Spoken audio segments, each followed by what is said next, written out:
Les aventures du chardon de Hans Christian Andersen, lecture par Christophe Tabar. Devant un riche château seigneurial s'étendait un beau jardin bien tenu, planté d'arbres et de fleurs rares. Les personnes qui venaient rendre visite au propriétaire exprimaient leur admiration pour ces arbustes apportés des pays lointains, pour ces parterres disposés avec tant d'art, et l'on voyait aisément que ces compliments n'étaient pas de leur part de simples formules de politesse. Les gens d'alentour, habitants des bourgs et des villages voisins, venaient le dimanche demander la permission de se promener dans les magnifiques allées. Quand les écoliers se conduisaient bien, on les menait là pour les récompenser de leur sagesse. Tout contre le jardin, mais en dehors, au pied de la haie de clôture, on trouvait un grand et vigoureux chardon. De sa racine vivace poussaient des branches de tous côtés. Il formait à lui seul comme un buisson. Personne n'y faisait pourtant la moindre attention, hormis le vieil âne qui traînait la petite voiture de la laitière. Souvent la laitière l'attachait non loin de là, et la bête tendait tant qu'elle pouvait son long cou vers le chardon en disant « Que tu es donc beau, tu es à croquer !» Mais le licou était trop court, et l'âne en était pour ses tendres coups d'œil et pour ses compliments. Un jour, une nombreuse société est réunie au château. Ce sont toutes personnes de qualité, la plupart arrivant de la capitale. Il y a parmi elles beaucoup de jolies jeunes filles. L'une d'elles, la plus jolie de toutes, vient de loin. Originaire d'Écosse, elle est d'une haute naissance et possède de vastes domaines, de grandes richesses. C'est un riche parti. Quel bonheur de l'avoir pour fiancée, disent les jeunes gens, et leurs mères disent de même. Cette jeunesse s'ébat sur les pelouses, joue au ballon et à divers jeux. Puis on se promène au milieu des parterres. Et comme c'est l'usage dans le Nord, chacune des jeunes filles cueille une fleur et l'attache à la boutonnière d'un des jeunes messieurs. L'étrangère met longtemps à choisir sa fleur. Aucune ne paraît être à son goût. Voilà que ses regards tombent sur la haie, derrière laquelle s'élève le buisson de chardon avec ses grosses fleurs rouges et bleues. Elle sourit et prie le fils de la maison d'aller lui en cueillir une. « C'est la fleur de mon pays, dit-elle. Elle figure dans les armes d'Écosse. Donnez-la-moi, je vous prie. » Le jeune homme s'empresse d'aller cueillir la plus belle, ce qu'il ne fit pas sans se piquer fortement aux épines. La jeune Écossaise lui met à la boutonnière cette fleur vulgaire, et il s'en trouve singulièrement flatté. Tous les autres jeunes gens auraient volontiers échangé leurs fleurs rares contre celles offertes par la main de l'étrangère. Si le fils de la maison se rengorgeait, qu'était-ce donc du chardon? Il ne se sentait plus d'aise, il éprouvait une satisfaction, un bien-être, comme lorsqu'après une bonne rosée, les rayons du soleil venaient le réchauffer. Je suis donc quelque chose de bien plus relevé que je n'en ai l'air, pensait-il en lui-même. Je m'en étais toujours douté. À bien dire, je devrais être en dedans de la haie et non pas au dehors. Mais en ce monde, on ne se trouve pas toujours placé à la vraie place. Voici du moins une de mes filles qui a franchi la haie et qui même se pavane à la boutonnière d'un beau cavalier. Il raconta cet événement à toutes les pousses qui se développèrent sur son tronc fertile, à tous les boutons qui surgirent sur ses branches.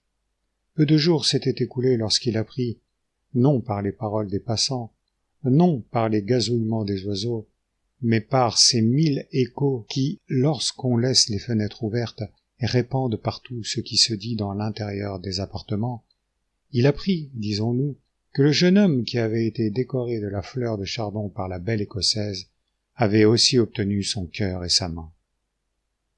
« C'est moi qui les ai unis, c'est moi qui ai fait ce mariage » s'écria le chardon, et plus que jamais il raconta le mémorable événement à toutes les fleurs nouvelles dont ses branches se couvraient. « Certainement, se dit-il encore, on va me transplanter dans le jardin, je l'ai bien mérité. Peut-être même serai-je mis précieusement dans un pot où mes racines seront bien serrées dans du bon fumier.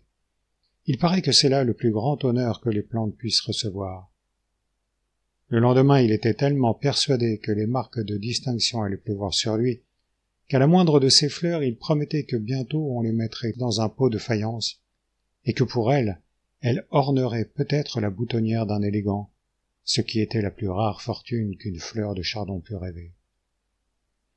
Ces hautes espérances ne se réalisèrent nullement.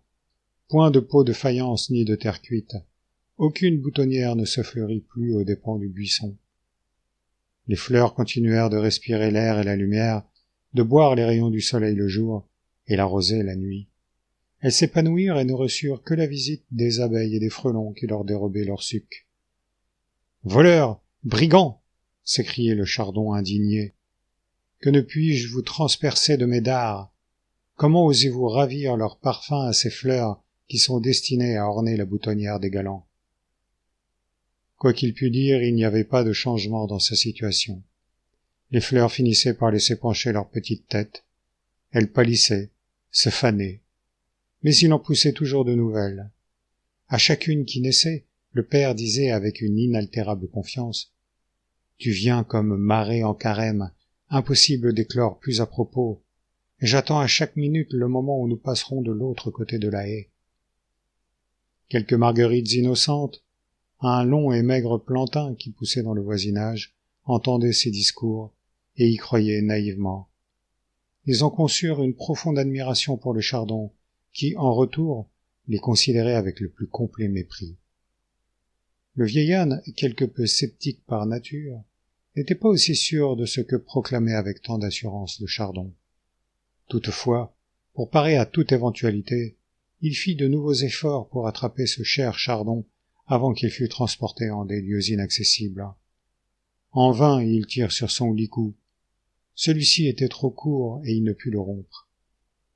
À force de songer au glorieux chardon qui figure dans les armes d'Écosse, notre chardon se persuada que c'était un de ses ancêtres, qu'il descendait de cette illustre famille et était issu de quelques rejetons venus d'Écosse en des temps reculés. C'étaient là des pensées élevées, mais les grandes idées allaient bien au grand chardon qu'il était, et qui formait un buisson à lui tout seul. Sa voisine l'ortie l'approuvait fort. Très souvent, dit-elle, on est de haute naissance sans le savoir. Cela se voit tous les jours. Tenez, moi-même, je suis sûr de n'être pas une plante vulgaire. N'est-ce pas moi qui fournis la plus fine mousseline, celle dont s'habillent les reines? L'été se passe, et ensuite l'automne. Les feuilles des arbres tombent. Les fleurs prennent des teintes plus foncées et ont moins de parfum.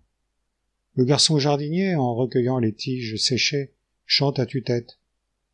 Amont aval, en haut en bas, c'est là tout le cours de la vie. Les jeunes sapins du bois recommencent à penser à Noël, à ce beau jour où on les décore de rubans, de bonbons et de petites bougies. Ils aspirent à ce brillant destin, quoiqu'ils doivent leur en coûter la vie. Comment? Je suis encore ici, dit le chardon, et voilà 8 jours que les noces ont été célébrées. C'est moi pourtant qui ai fait ce mariage, et personne n'a l'air de penser à moi, pas plus que si je n'existais point. On me laisse pour reverdir. Je suis trop fier pour faire un pas vers ces ingrats, et d'ailleurs le voudrais-je, je ne puis bouger. Je n'ai rien de mieux à faire qu'à patienter encore. Quelques semaines passèrent, le chardon restait là avec son unique et dernière fleur. Elle était grosse et pleine, on eût presque dit une fleur d'artichaut. Elle avait poussé près de la racine. C'était une fleur robuste. Le vent froid souffla sur elle, ses vives couleurs disparurent. Elle devint comme un soleil argenté. Un jour le jeune couple, maintenant mari et femme, vint se promener dans le jardin. Ils arrivèrent près de la haie, et la belle écossaise regarda par-delà dans les champs.